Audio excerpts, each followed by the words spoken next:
Osteoporosis या हड्डियों का भुरभुरापन जो है अमूमन इसकी शिकायत जो है वो ख़वातीन ज़्यादा करती हैं, तो आप हमें बताएं कि ये वाकई ख़वातीन में ज़्यादा होती है या मर्दों में भी हो सकता है?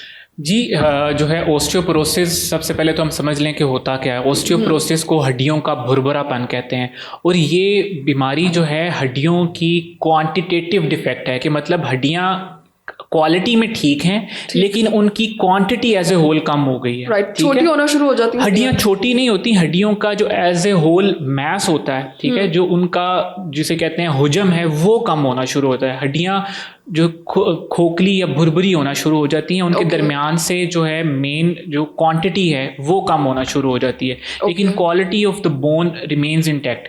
ठीक है, तो ये तो सबसे पहले हमें समझ आए कि ये क्वांटिटेटिव डिफेक्ट है, कि बोन की क्वांटिटी कम हो रही है। ठीक है, तो दूसरा अब आपने क्वेश्चन किया कि ये डॉक्टर साहब ख़वातीन ज़्यादा आती हैं और जो है क्या ये मर्दों में भी होती है?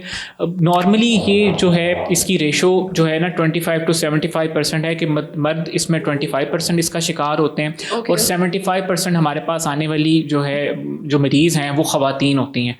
और ख़वातीन के अंदर भी वो ख़वातीन जो कि पोस्ट मेनोपॉज़ल हैं, या वो ख़वातीन जिनकी माहवारी बंद हो चुकी है, उनके अंदर ओस्टियोपोरोसिस का रिस्क बहुत ज़्यादा होता है। ठीक है, तो टिपिकली एज 45 से 65 के मिड में है, इनके अंदर ओस्टियोपोरोसिस का रिस्क बहुत ज़्यादा होता है। कुछ ख़वातीन या मर्द इस तरह के होते हैं जिनमें किसी भी एज के अंदर ओस्टियोपोरोसिस शुरू हो सकती है, लेकिन उनके अंदर कोई अंडरलाइंग इशू होता है, इसे हम सेकेंडरी ओस्टियोपोरोसिस कहते हैं, या उनके अंदर कोई हार्मोनल इशू हो सकता है या जेनेटिक इशू हो सकता है, जिनकी वजह से उनकी बोन्स वीक होने लग जाती हैं। ओके डॉक्टर साहब, जैसे कि आपने बताया कि ऑस्टियोपोरोसिस जो है वो अमूमन 45 से ऑनवर्ड्स जो एज है उसमें शुरू होता है, लेकिन कम उम्र में अगर हम देखें 35 में भी ऑस्टियोपोरोसिस अगर कोई अंडरलाइन इशू है तो उसकी वजह से हो सकता है? जी बिल्कुल, जो है 45 या इससे यंगर एज में भी ओस्टियोपोरोसिस हो सकता है। तो ऐसी ओस्टियोपोरोसिस को हम आमतौर पे अब नई टर्म देते हैं अर्ली ऑनसेट ओस्टियोपोरोसिस। ठीक है, तो इस तरह के पेशेंट्स के अंदर हम सबसे पहले हम सेकेंडरी ओस्टियोपोरोसिस के कॉजेज़ को रूल आउट करते हैं, कि क्योंकि ये नॉर्मल पैटर्न नहीं है, तो इसके अंदर हम सबसे पहले ये देखते हैं कि क्या पेशेंट को कोई अंडरलाइंग हार्मोनल इशू तो नहीं चल रहा, कोई और ऐसी कैल्शियम विटामिन डी डेफिशिएंसी या कोई और मसला तो नहीं चल रहा जिसकी वजह से उसकी बॉडी इस वीकनेस का शिकार हो रही है। ठीक है, तो उन इश्यूज़ को या उन कॉजेज़ को सबसे पहले से डायग्नोस किया जाता है और फिर अकॉर्डिंगली उसको ट्रीट करते हैं। ठीक है डॉक्टर साहब, अक्सर माएँ जो हैं वो अपने बच्चों को कहती हैं कि दूध पिया करो ताकि तुम्हारी हड्डियाँ मजबूत हों, तो क्या दूध ना पीने की वजह से और कैल्शियम की कमी की वजह से भी ऑस्टियोपोरोसिस हो सकता है यंग एज में? जी, कैल्शियम और विटामिन डी की कमी की वजह से ऑस्टियोपोरोसिस एक रिस्क फैक्टर ज़रूर है, लेकिन नॉर्मली जो है ऑस्टियोपोरोसिस है उसके अंदर मैंने जैसे पहले बताया कि ये क्वांटिटेटिव डिफेक्ट है। अगर हम टेस्ट वगैरह करवाएं पेशेंट के, तो इसके अंदर एसेंशली जो कैल्शियम, फॉस्फेट जो है या विटामिन डी लेवल्स हैं इन पेशेंट्स में नॉर्मल आते हैं। ठीक है, क्योंकि मैंने बताया कि ये क्वालिटेटिव डिफेक्ट नहीं है, कि मतलब इसमें बोन की क्वालिटी में इशू नहीं होता, बोन की क्वांटिटी कम होती है। तो जो अर्ली एज में अगर आप पेशेंट है, तो हमारा एक होते से कहते हैं bone mass, peak bone mass, तो वो 25 से 30 एज तक जो है ना हमारा बॉडी की जो बोन मैस है वो बन जाता है।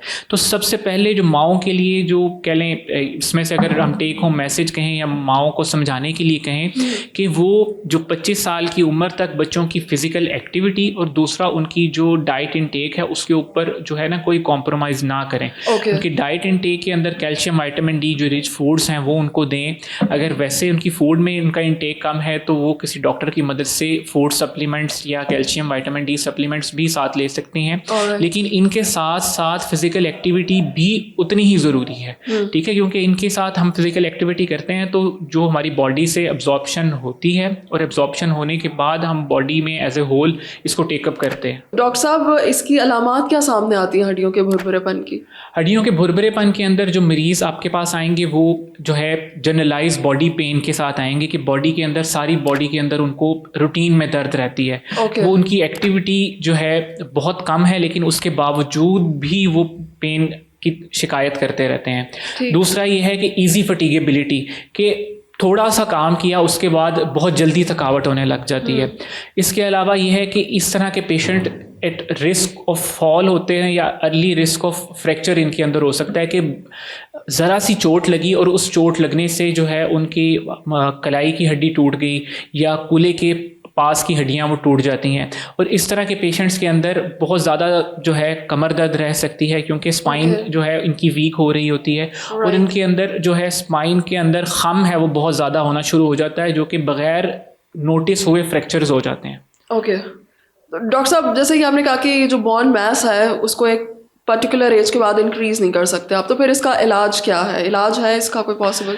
हम जो है ना, हम अपनी स्ट्रेंथ और अपनी फिजिकल एक्टिविटी से जो हमने बोन मैस अटेन कर लिया है, बोन बैंक अटेन कर लिया है, उसकी स्ट्रेंथ को हम बढ़ा सकते हैं। ठीक है, तो हम उसकी स्ट्रेंथ को अब फिजिकल ट्रेनिंग से, एक्सरसाइज से इम्प्रूव कर सकते हैं। तो दैट्स वेरी हेल्पफुल।